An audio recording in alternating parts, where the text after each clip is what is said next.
ሰላም አለይኩም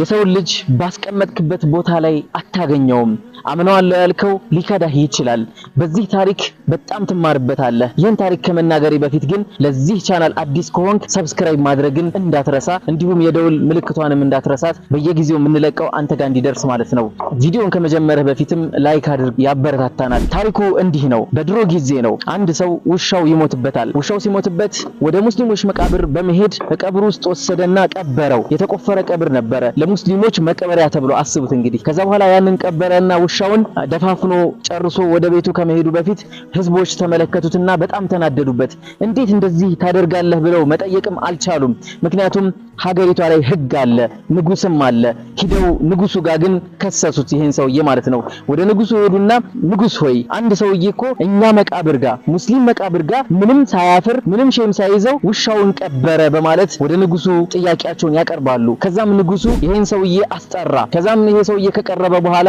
ንጉሱ ጥያቄ ይጠይቀዋል ምን ያክል ልቀት ቢኖርህ ነው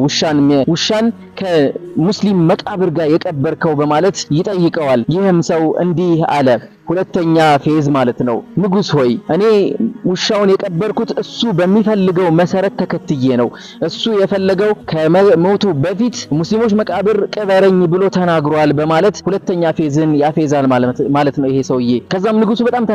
ተናዶ ተበሳጭቶ እንዴት አንተ መጀመሪያን ሙስሊሞች መቃብር ላይ በመቅበር ንቀትህን አሳየህን አሁን ደግሞ ውሻ ይናገራል እያልክ ደግሞ ሌላ ንቀት ታሳየናለህ በማለት ንጉሱ ለዛ ሰውዬ ሲጠይቀው ሰውዬው አይ ንጉስ ሆይ ሌላም ነገር እኮ ተናግሯል ውሻው ከመሞቱ በፊት ይለዋል ከዛስ ምን ተናገረ ብሎ ሲጠይቀው ለንጉሱ 1000 ሪያል እንድትሰጥልኝ አደራ ብሎ ነው የሞተው በማለት ይነግረዋል ማለት ነው ከዛም በኋላ ንጉሱ ያንን ሪያል